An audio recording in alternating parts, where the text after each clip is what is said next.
오늘 새벽에 끝난 미국장이 나스닥이 이틀 연속 빠졌거든요. 네. 근데 필라델피아 반도체 지수가 역시 이틀 정도 그냥 계속해서 빠졌고 최근에 그 장을 이끌었던 엔비디아가 좀 지난번에 지난주 이번 주 고점일 때 970불이었거든요. 네네네. 근데 이번에 900불이 깨졌죠. 네네네. 네, 그래서 엔비디아 제가 차트 잠깐 이렇게 보여드리면 네네네. 이게 지금. 이제 엔비디아 월봉 이게 일봉으로 보면 좀 어려울 것 같아가지고 네네네. 일봉은 이렇게 되어 있거든요. 일봉으로 봐도 어렵고요. 월봉으로 봐도 참. 그러니까는 지금 지난주 금요일인가요? 예, 네. 금요일인가 본데요. 이때 974포인트까지 4불까지 갔다가 네. 이렇게 떨어지는데 지금 900불이 깨졌죠. 지금 네네네. 879불. 네. 단기간에 너무 많이 올랐어요. 그죠? 그럼요. 이걸 우리가 주봉으로 보면 아름답네요. 여기 때 100불 했었거든요. 100불. 네네네. 그러니까 이제 970불이 넘었으니까 이거 900% 올라갔네. 9배. 잠깐만 이렇게 배가 아프지? 좀 화장실 갔다 와야 되나? 이렇게 배가 아프지? 저도 이제 팔고 이거 세금 문제 때문에 세금 있잖아요. 세금. 네네네, 그렇죠. 수익 나고 250만 원 이상 해외 주식하면 또 그죠. 그 22%. 다음 해 한 25% 정도 세금. 25%. 그러니까는 뭐 22%지만 거기에 수수료하고 뭘 하고 그러면 또 한 25% 나간다고 봐야지. 원래는 이걸 제일 많이 갖고 있었는데 엔비디아. 진짜로요? 네. 그런데 중간에 대박. 이제 다른 주식, 예. 그 저를 속썩인 주식이 미국의 전기차 관련 주식들 가지고 손해가 컸었거든요. 예. 그러니까 이쪽 거 벌은 거를 상쇄를 시켜버린 거지. 예. 그러면서 중간에 팔고 몇 주 갖고 있잖아요. 이건 100주만 해도 1억이 넘으니까는. 그렇죠. 네? 그러니까 그래서 이번에 너무 가파르게 올랐죠. 그렇지만 아무튼 제가 보기에 크게 조정은 안 받을 것 같아요. 엔비디아가요? 네. AI 시대고 요거 말고도 엔비디아 말고도 뭐 AMD라든가 그렇죠. 여러 주식들 네. 그러니까는 그 비슷한 주식들이 엄청 많이 올라갔거든요. 그렇죠. 뭐 AI만 하면 그냥 다들 그렇죠. 장난아니죠. 지금 시대가 이제 AI 시대고 모든 칩이 그 AI 칩이 필요한 거니까는 아직까지는 꼭지는 아니고 과열도 아니고 제가 보기에 단지 이제 너무 많이 올라갔으니까는 조금 쉬지 않나 그렇게 생각이 드는데 다시 좀 올라갈 수도 있겠죠. 지금 오늘 떨어진 거는 미국의 그 PPI 지수, 그 생산자 물가 지수가 예상치보다 높은 거예요. CPI 지수, 소비자 물가 지수도 예상치보다 높았던 거고 그러다 보니까는 인플레이션이 안 잡히고 있는 거고 그래서 금리 인하가 물 건너간 게 아닌가 싶은 그런 이제는 6월이 아니라 7월 아니냐 뭐 이렇게 또 이거 원래는 올해 3월 달 네. 이번 달이죠. 이번 달에 원래 첫 금리 인하가 있을 것 같았었는데 그러다가 5월 달로 넘어갔다가 계속 넘어가는 거예요 지금. 그래서 어쩌면 올해 뭐 이거 금리 인하를 할 수가 있겠어. 뭐 그런 얘기도 나오는 거죠. 그러다 보니까 실망 매물도 조금 나오는 거고. 그렇죠. 근데 일단은 전반적으로 이 손실 없는 투자 원칙 최근 내신 체계를 통해서도 강조를 해주신 것처럼 항상 시장 상황을 먼저 알아야 한다라고 강조를 하시잖아요. 그렇죠. 그 시장 분석이 제일 중요한 거죠. 그러면 지금은 그래도 이제 금리 인하를 기대를 하다가 아닌가벼 다음 달인가벼 다다음 달인가벼 이러고 있는데 그럼 지금은 투자하기에는 좀 좋은 시장이라고 볼 수 있을까요? 아니면 더 괜찮은 시장이죠. 그래도 괜찮은 시장인 거예요? 투자하기에는? 이제 경기 침체가 원래는 주식 시장에서 제일 위험한 거거든요. 네네네. 그러니까 결국에는 기업 가치하고 주가가 이제 이렇게 기업 가치의 수렴을 할 수밖에 없고 네네. 구조적으로 기업이 돈을 잘 벌어야지 주가가 올라가는 그런 상황이다 보니까는 기업 침체가 되면은 주식시장이 나빠질 수밖에 없죠. 지금은 경기 침체에 대한 리스크는 거의 없죠. 중국이든 뭐 미국이든 우리나라도 바닥에서 지난해 같은 경우 1%대 GDP 성장률을 보이다가 올해 같은 경우는 2.1%, 2.2% 예상을 하고 있거든요. 그 수출이 회복세에 있잖아요, 지금. 네. 그래서 반도체 역시 이제 회복세에 있고, 그래서 경기가 전반적으로 그렇게 그 자영업이나 이런 데는 가계 부채가 너무 많다 보니까는 네. 이 소비하는데 부담을 많이 느낀단 말이에요. 그러니까 자영업 경기는 안 돌아가고 지금 되게 나쁜 거예요. 잘 아시다시피 이제 PF 문제, 부동산 문제도 있고 그러다 보니까는 전반적으로 그 돈을 쓰기가 부담스러운 거예요. 개인들 같은 경우는. 그러니까 소비 진작이 안 되다 보니까 경기가 급속도로 이렇게 회복되고 그러기는 어려운 건데 그래도 중국만 해도 이제 경기 침체 뭐 그런 거에서 조금 벗어나는 지금 이렇게 완만하게 회복되고 중국 정부에서도 엄청나게 신경을 많이 쓰는 편 아니에요. 네. 우리나라 정부도 역시 마찬가지고 그러한 리스크는 많이 상쇄가 된 거거든요. 이건 많이 없는데 단지 기대한 만큼 그냥 주가도 빡빡 올라가고 그러면 좋은데 그러지는 않으니까는 어떻게 보면 이렇게 떨어질 때 있잖아요. 네네. 좋은 기업들 그동안에 오버해가지고 조금 올라간 기업들은 적극적으로 매수할 거거든요. 종목에 따라서 평상시 이렇게 움직임을 이렇게 보고 있다가 떨어질 때 있잖아요. 떨어질 때 너무 과도하게 올라간 것들은 말고 그 바운더리 안에서 그러니까 기술적인 것도 이렇게 차트 좀 보시고서 지금 주식 시장이 아주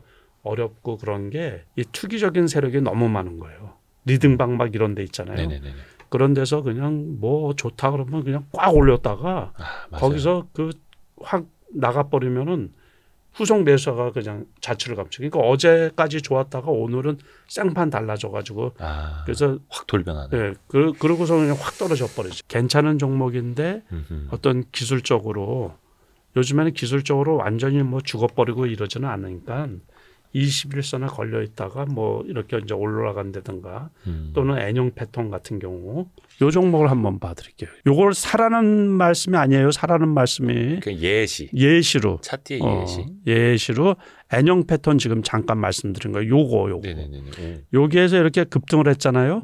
그러다가 계속 떨어진 거예요. 둘레 여섯 6일 떨어진 거예요. 6일 6거래일. 그러면 여기 가격은 여기 가격하고 똑같잖아요. 이평선도 얼추 수렴하고. 네, 그러니까 똑같잖아요 이게. 그러고서는 여기에서 이렇게 올라갔단 말이에요. 그러면 요거로 이렇게 보면 요게 영어로 N자 표시 아니에요. 네, 비슷하죠. 요게 N형 패턴이라는 거예요. 어떤 분들이 쓰면 좋으냐면 직장인들이라든가 그러니까 그 장중에 보기 어려우신 분들. 그러니까 우리가 공부를 해놓는 거예요. 다 메모를 해놔서 올라갔으면 상승률 상위 종목 있잖아요. 저는 매일같이 그걸 업그레이드를 시키는데 이제 저녁 식사하고 집에 가면은 이제 8시, 9시, 10시 되면 그때 이렇게 이제 보는 거예요. 오늘 올라간 것들. 매일매일. 그래서 10% 이상 올라간 종목 있잖아요. 그것들을 다 이렇게 메모를 해놓다가 그거를 추적하는 거예요. 추적. 어떤 이슈 때문에 올라갔는데 그러다가 이제 올라간 것 없이 다 떨어지잖아요. 그러면 이제 매수하는 거예요. 그냥. 주식 중독에 빠지면 위험한 게 뭐냐면 매매를 계속해서 하잖아요. 그러면 결국에 판단력이 흐려져요. 판단력이. 전생에 나라를 구한 것도 아닌데 뭐 나한테 돈을 계속해서 벌 기회를 주겠어요. 그래서 제가 명심하는 게 그거예요. 그러니까는 이것도 이 주식 투자도 사업이라 그러면 사업운이 있어야 되거든요. 재물운도 있어야 되고 계속해서 좋은 일이 계속해서 있지는 않거든요. 돈 벌 기회가 계속해서 있는 것 같지는 않아요. 제가 이렇게 봐도. 그래서 한번 돈을 벌면 쉬어줘야 되거든요. 근데 이제 보통은 저 역시 오버할 때가 있어요. 오버할 때. 요번에 어떤 걸 가지고서 최근에도 어떤 종목 가지고 50% 수익이 난 계좌가 있었거든요. 그 며칠 만에 50%니까 어마무시하게 크게 수익이 난 거죠. 그 신용으로 해서 샀더니 상한가를 거의 일부 이제 다 산 것 중에서 일부는 상한가를 2번을 먹었으니까 또 어떤 종목을 샀는데 그 떨어지는 걸 받은 거예요. 떨어지는 걸. 그러니까 손해가 또 거기에서 왕창 생겨. 그래서 이게 이제 무슨 얘기냐면 항상 자신이 저처럼 오래를 했어도 그 힘이 들어가는 거지. 이제 수익이 나면 이제 이거를 한번 곱을 더 튀겨. 뭐 이런 생각이 딱 들어가다 보니까 뭐 대세 상승일 때는 이제 그렇지가 않죠. 코로나 때처럼 지수가 계속 올라갈 때는 뭐 그럴 때는 그냥 갖고 있는 거지. 그럴 때는 뭐 수익이 엄청 크게 나죠. 네. 근데 보통 장에서는 한 번 수익이 나면 쉬어줘야 돼, 쉬어줘. 그게 이제 그 매매 습관적으로 매매가 들어갈 때가 있거든요. 네네네. 그럴 때는 손실로 연결되기가 되게 쉬워요. 본인이 이제 주식 중독인가 아닌가 그걸 판단하는 기준은 아니 돈만 있으면 그냥 주식을 사는 거예요. 주식으로 다 채워놓는 분들. 그것도 퍼렇게 그냥 떨어져가지고 빨고면 좋은데 다 퍼런 주식들 이렇게 보고 있으면 사고 싶죠. 좋게 해석이 들어가거든요. 자기 보이죠? 편의적으로, 자기 예. 편의적으로. 예. 좋은 생각만 하는 거 이게. 이거는 지금 다음에 올라갈 거야. 뭐 이렇게 긍정적인 생각만. 인간은 누구나 편향이 있으니까요. 그리고 자기가 소위 말해서 최고다라고 생각하시는 분들일수록 그런 실수를 하기가 쉬워요. 주식을 우리가 종목도 그렇고 지수도 그렇고 네. 예측하고 맞춘다는 게 거의 어떻게 보면 불가능하거든요. 그렇죠. 그러면 거기에서 이제 필요한 게 뭐냐면 유연함이에요. 사고의 유연함. 그러니까 고집스러우면 안 된다는 얘기죠. 그러니까는 어제 본 거하고 오늘 본 거하고 틀리거든요. 그렇죠. 그러니까 제가 방금 전에 얘기한 거하고 그게 또 틀리게 이렇게 시장에서 나타난단 말이에요. 그렇죠, 그렇죠. 그러면 그때 저 같은 경우는 늘 매매하는 사람이니까는 투자하는 사람이니까 그때 제가 갖고 있는 고정관념을 버려야 돼. 그렇죠. 그래야지 손실을 줄일 수가 있는 거고 그리고 수익을 낼 수가 있는 거죠. 내가 분명히 봐서 좋다고 생각해서 샀는데 거기 미스가 들어간 거예요. 잘못 판단한 거. 그러면 그거를 인정을 하고 곧바로 손절을 하든가 그래서 손실을 줄여야 되거든요. 그 사고의 유연성이 제일 중요하고 그거를 실천하는 게 또한 제일 중요하고 그 장이 좋을 때나 안 좋을 때나 거기서 움직이는 종목이 장이 아주 좋을 때는 한 20% 정도 움직이겠죠. 네네. 그 나머지는 별로 반응이 없어요. 이게 1년 내내 떨어지는 종목도 있고 1년 내내 행보하는 종목도 있고 그래서 항상 시장 중심주를 단기 투자든 장기 투자든 그 안에서 장기 투자, 중장기 투자는 시대 중심주. 그것도 이제 제가 만들어낸 말인데 네. 과거에는 그냥 주도주 그렇게 얘기를 했는데 주도주는 장이 좋을 때만 쓸 수 있는 표현이잖아요. 네. 그런데 그렇지 않은데도 시장의 중심이 되는 주식들이 있거든요. 매번 네. 수익률을 내주고 그런 주식들. 네. 그 시장 중심주 매매를 하면은 제가 손수건 이론이라 그래가지고 손수건을 펼쳐서 이렇게 이제 요 가운데를 이렇게 요게 가운데가 가운데부터. 시장 중심주예요. 네. 그리고 주변주는 요 쩌리. 옆에 있는 주식들. 쩌리. 우리가 부동산으로 따지면 역세권 핵심 상품. 그거를 사라고 그러잖아요. 네네네네. 그 아파트든 뭐든. 그러면 거기는 사람들이 많이 몰리는 데니까는 그 부동산 가격이 안 떨어지잖아요. 보통. 네네네. 그래서 역세권 뭐 그 얘기를 하는데 주식도 마찬가지예요. 중심주에 돈이 제일 많이 몰리는 거예요. 그렇죠. 이게 올라갈 때 제일 많이 올라가고 떨어질 때도 이게 천천히 떨어지는 거예요. 천천히. 예. 그래서 그 대장주 우리가 시장 중심주를 사면은 서로 고점에 물렸다고 하더라도 한 80% 90%대 팔 수가 있어요. 팔 기회가 있어요. 거의 10,000원짜리 주식을 10,000원에 샀는데 네네네. 그러면 9,000원 정도에 팔 수가 있어요. 그러면 손해가 작은데 네. 주변주는 여기 지금처럼 올라오지도 않잖아. 올라오지도 않고 그냥 떨어질 때 제일 많이 떨어지는 거예요. 프로그램 자체가 네. 처음에 이제 정부에서 발표를 했을 때 좀 실망을 했죠. 더 깊이 있게 준비를 해서 심도 있게 밀어붙이지 않을까 싶은 거예요. 그리고 또 그 방향이 맞는 거예요. 지금 정부에서 하고 있는 게. 그거가 시장에서 그 투자자들이 호응을 할 수 있을 정도로 실천이 좀 따라줘야 돼요. 그렇게 기업에서 할 수 있도록 네. 정부에서 이제 뒷받침이 되어 있어야 되고 네. 그러니까 우리나라 같은 경우는 배당이 적은데 잉여금으로 이제 충당금으로 많이 갖고 있는 거죠. 재투자에 쓰려고 그러니까는 그런 경향이 많이 있는데 요즘에는 이제 배당이 많이 늘어나는 추세가 있는 거고 미국처럼 자사주 소각을 많이 해야 되거든요.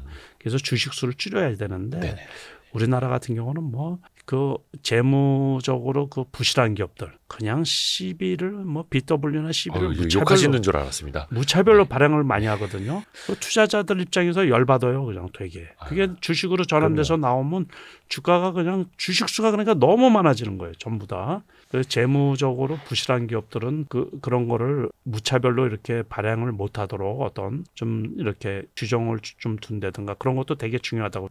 이게 돈 잘 버는 기업들이야 이제 그거를 투자자들하고 쉐어할 수 있도록 충분히 이렇게 좀 많이 이렇게 이제 제도적으로 좀 뒷받침을 해 놔야 되는 거고. 그래야지 배당 투자도 가능하고 기업 분할을 할 때도 인적 분할하고 물적 분할이 있잖아요. 전에 보면 LG화학 같은 경우도 그렇죠. 물적 분할을 해가지고 제가 LG화학 갖고 있다가 손해를 왕창 보고서 그때 매도를 했었거든요. 네, 열이 그냥 너무 많이 받는 거예요. 그거 아주 못된 거죠.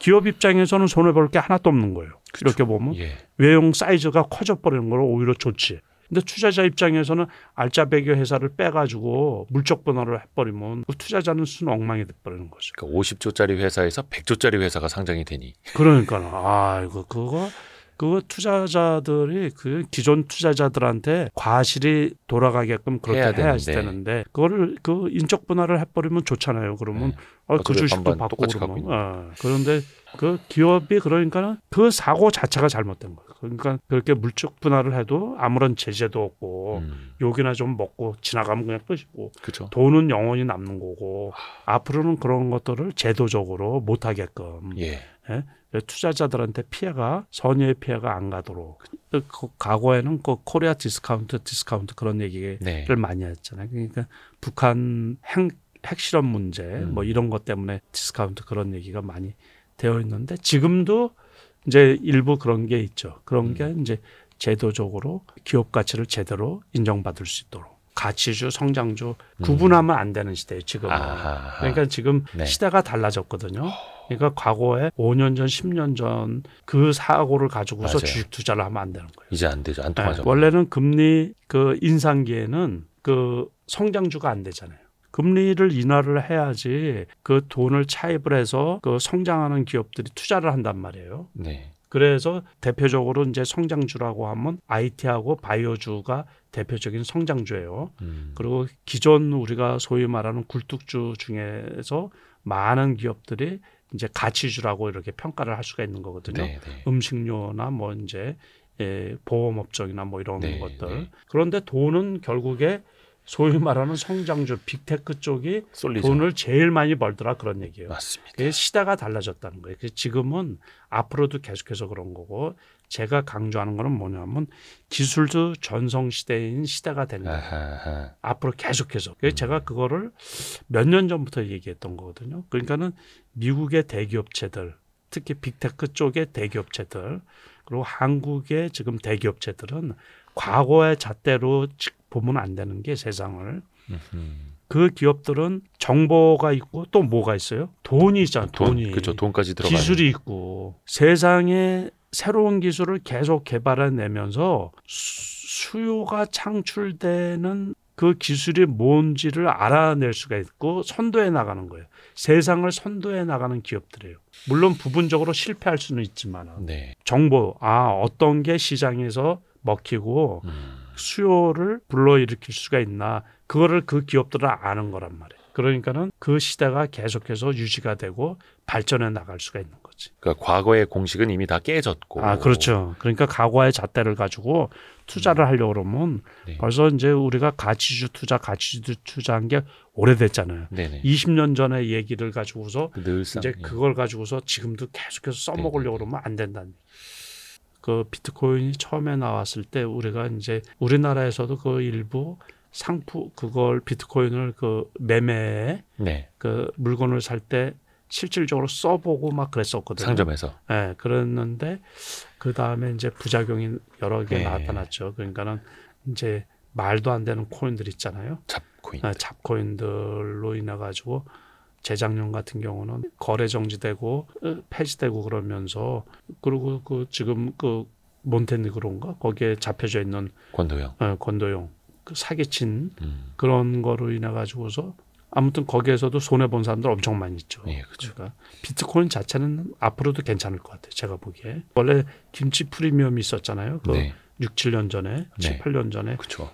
1비트코인이 그 50만 원도 안 될 때, 네, 네. 그럴 때 그 이 아비트리지 거래라 그래가지고 미국의 비트코인이 쌌으니까는 네. 그걸 사가지고 한국에서 팔고 막 그랬거든요. 네. 한국에도 비트코인 거래소가 그때 9개인가 13개인가 있었어요. 예. 12개, 13개가 있다가 다 정리가 되고 지금은 예. 4개인가 네. 이제 벌써 작년 가을에 비해서 배 이상 올라왔거든요. 네. 그 150% 정도 올라왔으니까는 변동성은 있어도 과거처럼 이렇게 확 폭락하고 그러지는 않을 것 같아요. 아하. 네. 그런데 이제 아무튼 고점이니까는 좀 조심은 하긴 해야죠. 그게 파생 추세하고 거의 비슷해요. 파생 그래프 자체가. 네. 특히 이제 잡코인 같은 경우는 레버리지가 엄청나게 많이 썼잖아요. 그러면서 다 망한 거거든요. 거기에. 그거 24시간 또 하잖아. 신경도 많이 쓰이고. 저는 이제 관심이 별로 없어요. 그러니까는 제 철학이 밤에 잠은 잘 자서요. 미국 주식을 하잖아요. 네네네. 미국 주식도 이제 애프터라고 있다고. 네네네. 장 시간 이후 예. 또는 낮에도 요즘에는 일부 네. 증권사에서 네. 낮에도 거래를 할 수가 있잖아요. 네. 아니면 예약 주문. 그렇죠. 그것만 해요. 그거. 밤에 절대로 안 봐. 혹시 재수 없는 주식이 잘못 싸더라도 예. 토요일 날 일요일 날에는 주식을 절대로 안 봐. 코인 같은 경우는 24시 그거 어쨌든 갖고 있으면 근심거리고 그러지. 올라가면 또 더 많이 살 걸 그랬나 싶어서. 그래서 이제 저는 이게 오래 했잖아요. 예. 그러고서 앞으로도 한 10년은 더 할 것 같은데 주식을 일희일비하지 말고 제가 잘 모르는 코인 쪽이나 그 파생 쪽이나 채권 쪽이나 이런 데는 투자를 안 하고 네. 그러니까 제가 잘 아는 쪽만 이제 하는 거죠. 그래서 옛날부터 개영배 투자라 그랬거든요. 개영배 투자. 개영배요? 신라 시대 때 네네네. 술잔에 그 술이 넘치면 자동적으로 이렇게 그래서 욕심을 과하게 부리지 말자 자제할 줄 알고. 오, 대단하십니다.